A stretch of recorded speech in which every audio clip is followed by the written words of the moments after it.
Bonjour et merci de votre invitation. Je m'appelle Habib et je travaille dans l'accessibilité numérique, juste à côté d'ici.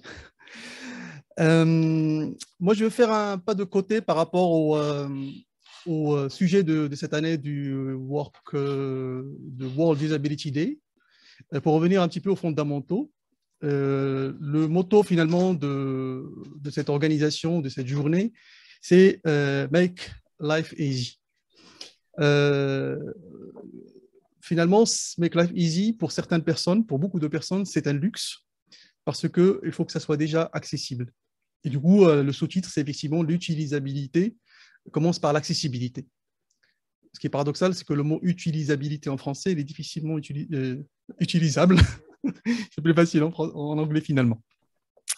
Et je veux commencer par justement un témoignage d'une personne qui parle de ça. C'est une personne en situation de handicap et qui dit finalement que le fait que votre produit soit accessible ne va pas finalement faire en sorte que je l'achète ou que je l'utilise, que je le choisisse. Ça veut dire juste que je peux l'utiliser. Juste ça. C'est en fait finalement la brique de base de l'usabilité, l'utilisabilité, c'est l'accessibilité pour certains. Et si vous voulez que je puisse le choisir et de le faire un effort encore plus pour que je puisse finalement l'adopter. Pourquoi ? Parce que finalement, les personnes en situation de handicap, il y en a beaucoup. Lorsqu'on leur propose un service qui est accessible, on se dit « Ah ouais, super, c'est une feature plus pour vous ». Mais en fait, non, c'est juste le rez-de-chaussée, finalement. C'est juste le point d'entrée. Donc là, je vais parler beaucoup de handicap et d'accessibilité. Avant, je voulais juste vous poser une question qui peut paraître un peu indiscrète sur le handicap. Est-ce que parmi vous, et pardonnez-moi cette indiscrétion, parmi vous, est-ce qu'il y a quelqu'un qui est porteur de handicap? Levez la main, juste pour... Merci. Maintenant, je vais vous donner la définition dans Wikipédia de ce que c'est que le handicap. Alors, le handicap est la limitation des possibilités d'interaction d'un individu avec son environnement, menant à des difficultés psychologiques, intellectuelles, sociales ou physiques. Il peut être temporaire ou durable. Maintenant, je repose la question. Est-ce que parmi vous, il y a des gens qui sont porteurs de handicap? Merci. Finalement, ça veut dire que la définition du handicap est plus large que ce qu'on croit. Ceci dit, la loi, effectivement, prévoit une définition qui est plus ou moins formelle et qui reprend ce qu'on a vu dans la définition de Wikipédia en faisant en effet le lien sur la limitation d'interaction, en rajoutant un caractère qui est sur le côté substantiel et durable ou définitif du handicap. Substantiel parce qu'il y a un biais ici que les initiés peuvent voir, c'est celui de la vision médicale en fait du handicap. Donc, peu importe, on a une définition qui est légale. Aux États-Unis, par exemple, les personnes qui sont malvoyantes ou non-voyantes ou aveugles, ils disent legally blind. Donc, en fait, ça veut dire qu'il y a une définition qui est reconnue par tout le monde. Les chiffres du handicap, ils sont plus ou moins stables à travers la planète. Donc, que ce soit les chiffres de l'Organisation mondiale de santé ou les chiffres de l'INSEE, on tombe plus ou moins sur ce chiffre de 15%. Ce qu'il faut, avec beaucoup de gradation de ce que c'est que le handicap. Il faut savoir que, pour moi, et ce qui nous intéresse par la suite, le handicap, il est situationnel. Et il faut aussi comprendre qu'il y a un prisme, donc un biais de la vision du handicap. Donc, il y a ce qu'on appelle les modèles. Il y a des modèles qui sont médicaux, il y a le modèle social, le modèle de charité, c'est les anglo-saxons, le modèle communautaire, plusieurs modèles comme ça qui jalonnent un petit peu la vision du handicap. Alors, le handicap, c'est le problème. Donc, cette incapacité d'interagir avec, de faire des activités de façon, on va dire, normale. Et la solution, c'est l'accessibilité. Et donc, quand on parle de handicap et d'accessibilité, ce qui vient à l'esprit, en général, c'est le fauteuil roulant et la rampe.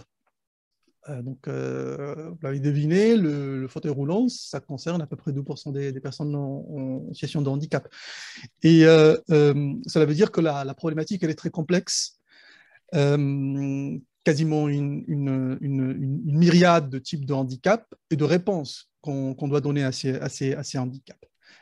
Là, typiquement, on voit qu'il y a plusieurs formes de ce qu'on appelle la compensation. Donc, la compensation, c'est le fait de pallier à ces handicaps pour permettre aux personnes de pouvoir vivre une vie normale, que ce soit la rampe, que ce soit les sous-titres, c'est très important les sous-titres dans les vidéos, que ce soit l'interprétation par exemple par la langue des signes, que ce soit le choix des couleurs, que ce soit l'environnement au niveau du bruit.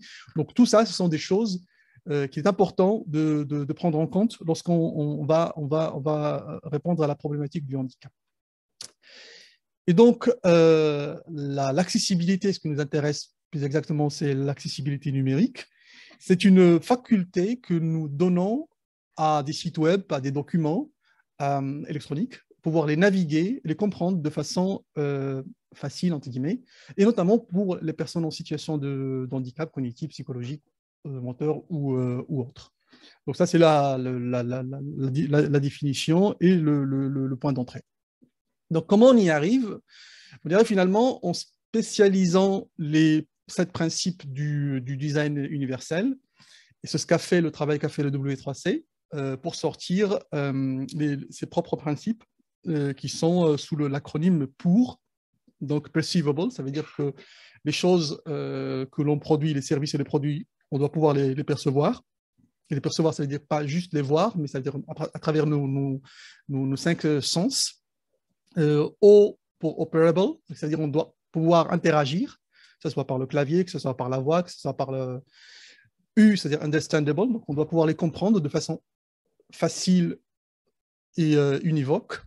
Et R pour robuste, ça veut dire que finalement, si j'utilise une nouvelle version d'un moyen d'interaction qui marchait avant, il faut que ça continue de marcher après. Si j'utilise un nouveau browser, enfin un nouveau navigateur pour votre site web, il doit pouvoir marcher, peu importe la version que vous utilisez. Et donc, ça adresse de façon un peu précise les 4 familles de handicap. Il y en a plus, mais les plus représentatives. C'est important de comprendre que lorsqu'on traite une problématique de handicap, on cherche un moyen de compensation. Donc, finalement, quand une personne qui a un problème visuel, je n'ai pas besoin de savoir quel est ce problème visuel. La question tout à l'heure qui était indiscrète sur le handicap, c'était juste dans le but d'élargir le spectre. Mais moi qui travaille dans l'accessibilité numérique, si quelqu'un me dit que j'ai un problème visuel, je n'ai pas besoin de lui dire, moi par exemple, je suis malvoyant et une personne qui arrive et me dit tu as quoi? Je lui dis ok, j'ai une tache de Fuchs. Qu'est-ce que ça peut faire? Rien, parce qu'il n'y a pas de moyen de compensation qui va être, on va dire, extrait de cette information. Par contre, ce qui est important, c'est quels sont les défis que j'ai. Donc, les défis qu'une personne qui a des problèmes visuels, c'est un large spectre, évidemment, des malvoyants, non-voyants, des problématiques qui sont liées à la couleur, au contraste, des problèmes qui sont liés au screen reader, donc tout ce qui est la lecture de l'écran. Et donc, ces problématiques-là, il faudra, lorsqu'on fait un design, lorsqu'on imagine la solution, il faut comprendre qu'il y a des gens, une myriade de gens qui ont ce genre de problématiques. Il faut donc, par exemple, les contrastes, essayer de jouer sur les contrastes. Donc, il y a des normes derrière pour pouvoir les tester sur l'accessibilité. Il faut que ça soit structuré, par exemple, pour que les screen readers, enfin les lecteurs d'écran puissent interagir. Les handicaps auditifs aussi. Donc là aussi, c'est un large spectre entre personnes sourdes ou malentendantes. Ça dépend des pourcentages. Là encore, c'est important d'avoir les sous-titres.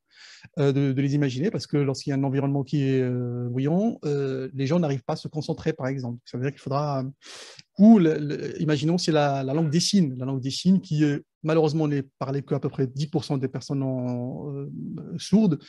C'est quelque chose aussi qu'il faut imaginer, essayer d'intégrer par des services qui existent. Il y a aussi les handicaps moteurs, aussi une autre famille. Par le handicap moteur, on voit toujours les personnes en fauteuil roulant, mais en fait, il y en a d'autres qui sont liés, par exemple, les troubles musculo-squelettiques, les problèmes qui sont liés à Parkinson, par exemple. Et les challenges qu'on a là-dedans, c'est des challenges qui sont liés à la précision, où, par exemple, quand il y a beaucoup d'interactions, donc la personne doit tout le temps utiliser les moyens d'input avec la machine, et c'est très fatigant, ça. Donc, ça veut dire qu'il faudra imaginer des moyens alternatifs pour pouvoir interagir, que ce soit la voix, que ce soit par exemple le clavier, donc ça c'est des impératifs qui sont liés à la norme, qui permettent de faire ça. Un autre type de handicap de famille, c'est tout ce qui est trouble cognitif. Un trouble cognitif, c'est en général est lié à l'apprentissage, lié à la mémorisation, des problèmes de concentration. Donc, typiquement, tout à l'heure, Teresa, vous parliez de la jeunesse actuellement. Malheureusement, pour beaucoup de jeunes, par exemple de haut potentiel, ils ont malheureusement, malgré que ce soit leurs connexions sont très très fortes, il y a des dysfonctionnements, souvent liés à des troubles d'attention avec ou sans hyperactivité. Donc, ça veut dire que lorsqu'on fait un design, ça veut dire qu'il faudra qu'on arrive à aider la personne à se concentrer. Donc, pas de distraction, des notifications qui arrivent de partout, des flashs dans tous les sens. Ça veut dire aussi que l'interface pour d'autres personnes doit être la plus facile possible, la plus intuitive possible, et le contenu. Donc, typiquement, même il y a un type de français qui s'appelle le français facile à lire et à écrire, qu'on peut utiliser. Et en anglais, d'ailleurs, maintenant, ça se généralise beaucoup, ce globish, qui fait que finalement, le plain text, on va droit au but, sans passer par des constructions littéraires. Effectivement, on va perdre un petit peu au niveau de la qualité, mais c'est par la bonne cause. Parce que tout ça, en fait, ça ne profite pas que aux personnes en situation de handicap. On a tous plus ou moins besoin, lorsqu'il y a un environnement bruyant, de se dire ça serait bien d'avoir des sous-titres lorsque je regarde un film ou même lorsque je parle avec quelqu'un. L'idéal, ce serait d'avoir des lunettes intelligentes qui vont me faire le sous-titrage de ce que la personne dit. En regardant des films, donc le sous-titrage, c'est important pour les langues étrangères. Ça peut être bénéficié aussi au niveau lorsqu'on adresse la problématique des contrastes. Lorsqu'on est dans un environnement où il y a beaucoup de lumière, aussi lorsqu'on est dans un pays étranger, typiquement ça par exemple, ce genre de problèmes qui sont liés à une langue qu'on ne comprend pas, actuellement on peut y pallier par exemple juste avec Google Translate, paf, ils arrivent à vous traduire à la volée ce que vous lisez comme ça. Et la bonne nouvelle, c'est que puisque nous allons tous vivre potentiellement longtemps, la bonne nouvelle, c'est qu'on aura plus ou moins tous des handicaps.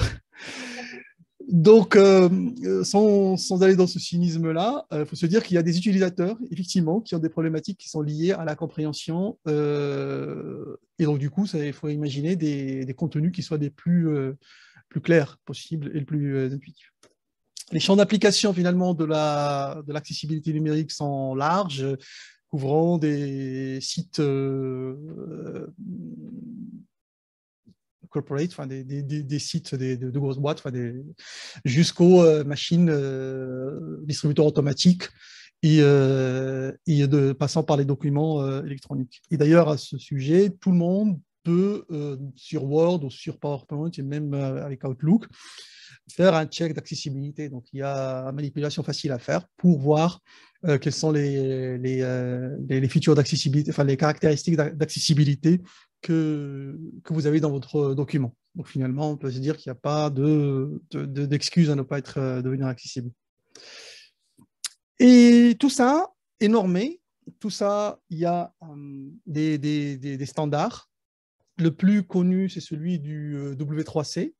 Donc, c'est le Web Content Accessibility Guidelines. Donc, ceux qui drive, qui gèrent un petit peu, qui pilotent un petit peu tous ces efforts d'accessibilité, de web accessibilité, bien qu'il y ait aussi un standard qui est l'équivalent, mais tout ce qui est application desktop. En France, c'est quasiment l'équivalent, c'est le RGA, donc référentiel général d'accessibilité des administrations. Au Luxembourg, on l'appelle d'amélioration de l'accessibilité des administrations parce que finalement, il y a des obligations légales, historiquement parlant, pour les administrations. Il y a aussi un standard de l'ETSI pour tout ce qui est achat et procurement. Et récemment, il y a un standard qui a été fait par l'ISO pour tout ce qui est voyage et tourisme accessible. C'est très important de comprendre ça parce que c'est-à-dire que les développeurs, les designers qui veulent se lancer dans ça, ils doivent se dire que ce n'est pas la jungle et qu'il y a des guides, il y a des bonnes pratiques, des exemples, il y a beaucoup de choses qui font en sorte que l'expérience d'accessibilité, peut-être qu'il ne faut pas arriver jusqu'à le nirvana, c'est-à-dire le 2.13a, mais le 2.0, le standard de l'USCAG, 2.0 AA. Donc, en fait, c'est un standard qui est assez élevé, mais il y a pas mal de moyens pour y arriver. Et pourquoi c'est important? Parce que dans l'accessibilité, il y a ce qu'on appelle le curb cut effect. Finalement, ce truc-là, on l'appelle le bateau. Ça s'appelle un bateau, qui a été au départ designé pour les personnes en fauteuil roulant. Et on s'est aperçu que finalement, la plus grande utilisation, elle est faite par les poussettes, par les chariots. Et donc, finalement, ça profite à tout le monde. Et typiquement, c'est le cas aussi de la télécommande, des choses de l'écriture prédictive. Récemment, j'ai vu aussi des gens qui ont inventé des baskets qu'on peut mettre juste avec les pieds. Donc, vous imaginez, parce qu'il y a une personne qui a des problèmes de bras. Et donc, du coup, ça peut vous imaginer le champ d'utilisation pour les femmes enceintes, pour les personnes en surpoids et les personnes qui ont des problèmes de dos. C'est-à-dire que ça profite à tout le monde. Il faut, dans la UX, ce qu'on appelle les extreme users. Ça veut dire que les personnes en situation de handicap, si vous adressez l'accessibilité, vous êtes sûr que vous allez couvrir un large spectre et que votre produit va marcher tout le temps et pour tous. Oui, il y a un aspect qui est très important, qui est celui de la loi. Alors, pourquoi on parle de loi? L'accessibilité et les progrès qui sont faits au niveau de la façon avec laquelle on adresse le handicap sont majoritairement liés à des contraintes légales. Des contraintes légales parce qu'on s'aperçoit que l'une des premières sources, la première source de discrimination, c'est le handicap, ce qu'on appelle la handiphobie, parce qu'il y a un taux de chômage qui est 3 à 4 fois plus grand chez les personnes en situation de handicap, et que la problématique, en plus, elle vient même avant, même dans le système scolaire. Je sais pas, vous êtes au courant des scandales des familles qui sont obligées de partir en Belgique pour scolariser leurs enfants atteints d'autisme, parce que le système scolaire n'est pas inclusif. Et donc, il y a des lois qui étaient faites depuis les années 70 pour justement tout ce qui est le maintien des personnes en situation de handicap et leur emploi. Donc, il y a les fameux 6%. Et par extension de ces efforts-là, il y a l'accessibilité numérique qui est arrivée, en copiant un petit peu ce que font les Américains avec American with Disabilities Act, qui est un des plus puissants moteurs de l'accessibilité dans le monde, finalement. Et l'idée là-dedans, c'est que si vous voulez maintenir une personne en situation de handicap il faudra lui fournir, maintenant avec un monde digital, il faudra lui fournir aussi des moyens accessibles dans vos achats, dans vos produits, dans vos logiciels que vous développez. Donc, récemment, il y avait une directive européenne qui s'appelle European Accessibility Act, donc ça ressemble plus ou moins à la American Disability Act, Et cette directive a été mise en cascade dans les pays de l'Union européenne. Et le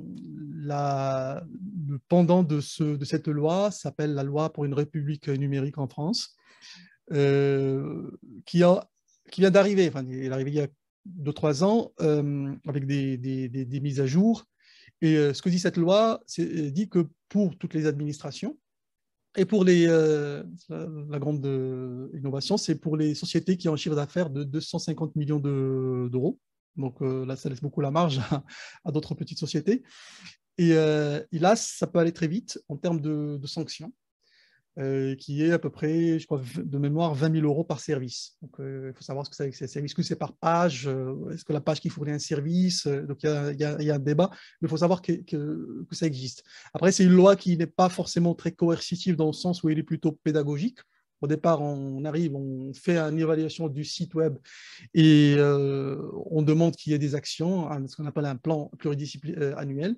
Et ce plan pluriannuel, il y a des gens qui maintenant qui se spécialisent justement dans la rédaction de ce genre de plan. Voilà, c'est la création de la prolifération de métiers qui sont liés à l'accessibilité, qui est pour moi un métier d'avenir. Tout ça, il y a une histoire. L'histoire du handicap, malheureusement, c'est une histoire d'exclusion et de stigmatisation qui est liée pour des raisons religieuses. Je vous renvoie à lire un petit peu ce qui s'est passé pour les personnes en situation d'handicap auditif, donc les sourds et les malentendants, les sourds-muets, et comment ils ont été traités par l'Église, et pourquoi il y avait une communauté par la suite qui s'est un petit peu refermée sur elle-même. C'est très intéressant. Parce qu'il y avait des modèles. Donc, le premier modèle, il y avait des modèles de charité. Il y avait un modèle d'exclusion, donc on n'en parle plus. Un modèle médical qui est lié à la guerre, donc tout ce qui est les infirmes, ce qu'on appelle les infirmes et les invalides de guerre. Et puis, avec les lois, le modèle sociétal. Et actuellement, il y a celui qui est un petit peu dans le vent en poupe, c'est le modèle économique, ce qu'on appelle la purple economy, donc l'économie verte, l'économie violette au monde, qui, d'après certaines estimations, est l'équivalent de PIB de la Chine. Donc, cette économie liée au handicap et de services et de produits. Donc, pour résumer mon propos, je tiens à vous dire que l'accessibilité n'est plus une option. Et donc, il faut que ça soit effectivement dans le design en lui-même pour dire que pour que ça soit utilisable, il faut que ça soit accessible. Merci.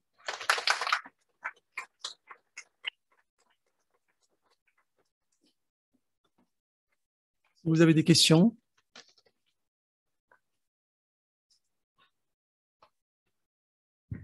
Je vois deux mains. Bonjour et merci pour la présentation super intéressante. Tu parlais tout à l'heure du European Accessibility Act. J'ai entendu qu'il y avait des deadlines qui arrivaient en 2022 et 2025. Donc là, pour l'instant, la loi, elle n'est pas coercitive. Mais est-ce qu'il y a, parce que ça fait plusieurs années qu'on en parle, de cette fameuse loi, mais si elle n'est pas coercitive, c'est pas vraiment les gens la respectent pas. Est-ce que tu sais si ça va vraiment être mis en place, s'il y a des... Est-ce que tu en sais un peu plus sur ce sujet? En fait, cette loi, c'est une directive européenne, donc ça veut dire finalement, c'est l'application au niveau c'est le mode comment on appelle ça, des décrets d'application. Donc, il y a la loi européenne, il y a la loi française, notamment en France, donc c'est cette fameuse loi République numérique, donc, qui est déjà prévue. Donc, en fait, elle était en 2019, elle était votée. Et par exemple, ils ont rajouté les 250 millions. Donc là, il est déjà en application. Sauf qu'il y a toujours un délai de 3 ans, quand tu regardes dans les détails, pour que les sociétés puissent faire quelque chose. Donc, on leur donne un délai de 3 ans. Elle n'est pas aussi mature que la loi américaine. La loi américaine, par exemple, récemment, elle a permis à une personne non-voyante d'attaquer une enseigne de pizza, ça s'appelle Domino, parce qu'il ne pouvait pas commander 100 000 $, de dommages et intérêts. Donc, juste pour une histoire de pizza, et leur site à eux, ils auraient pu faire la mise à jour en 38 000 €, je crois qu'ils ont calculé. Donc, en fait, cette loi, elle est en France, elle est déjà votée.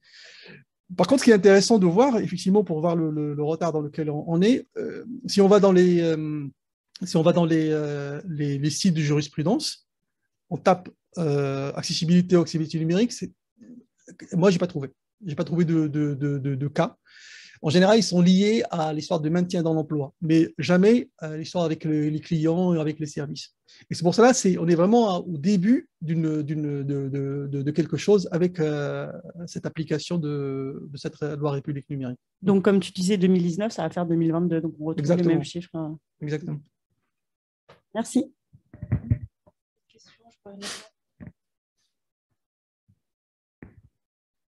Passer le micro. Qui est-ce qui avait une question? Est-ce que je peux... Merci. J'ai une question d'ordre privé. Enfin, je ne sais pas comment la poser, mais j'ai trouvé ça très intéressant, bien sûr, mais ça m'a fait penser, entre ta présentation et celle de Teresa, à mes parents et à ma mère qui bataille avec son smartphone. Qui me dit tiens, tu m'as envoyé un message, mais il a disparu. Non, maman, il n'a pas disparu. Regarde, il faut que tu ailles là, il faut que tu fasses ceci, cela, etc. J'imagine que vous connaissez tous un peu ça. Comment on améliore cette... Qu'est-ce que c'est ça d'ailleurs? C'est de l'accessibilité? C'est qu'est-ce qui fait qu'aujourd'hui... Ou alors c'est une génération perdue, mes parents, c'est une génération perdue de gens qui ne pourront jamais comprendre l'utilisation d'un smartphone sans l'aide de leurs enfants.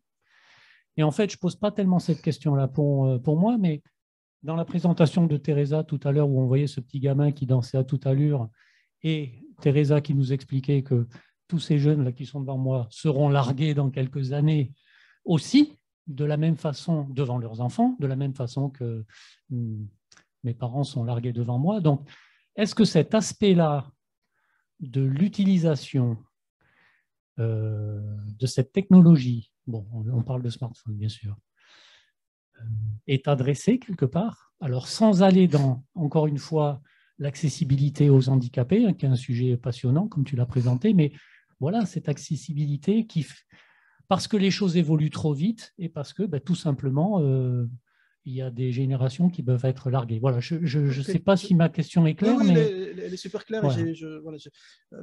Merci parce que effectivement, ça adresse à une problématique des personnes âgées, mais il n'y a pas que. Et donc, récemment, j'ai vu un truc sur RMC ou sur BFM TV, je ne sais plus, sur le prix des maires de France. Il y a une maire qui a été récompensée parce qu'ils ont mis un service de maintien ou contre l'exclusion numérique pour les personnes âgées. Donc, c'est très intéressant. Je vais essayer de retrouver si tu me donnes tes coordonnées, je peux les envoyer. Maintenant, pour revenir à la problématique, en fait, l'accessibilité, c'est très bien, mais c'est pas forcément... Dans un monde idéal, bon, si on revient un peu en arrière, moi, j'ai en mémoire une histoire qui s'est passée dans le Moyen-Orient, au 7e ou 8e siècle, où vous avez des empereurs qui faisaient qui dictaient, par exemple, des dites pour que les gens, que les personnes aveugles aient un compagnon pour mettre juste la main comme ça et qui peut les guider. Donc, pour dire que voilà la compensation. Maintenant, pour revenir à la problématique du smartphone en particulier, moi, je suis malvoyant, comme je vous ai dit, et j'utilise l'iPhone. Donc, pour moi, c'est je fais pas j'ai pas de part mais pour moi, il n'y a pas mieux. Pourquoi? Parce que j'utilise le Zoom. Donc, pour utiliser le Zoom, là, par exemple, mes mails, par exemple, je n'arrive pas à les voir. Si je fais... Pardon. Juste un exemple. Hein. Ça, par exemple, comme ça, je ne peux pas le voir.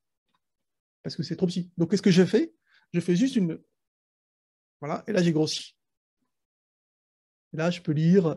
Après, il y a un mécanisme qui se met en place. Et l'ordinateur, pareil, je ne peux pas l'utiliser comme ça. Il faut que j'utilise une zoom, une loupe logicielle.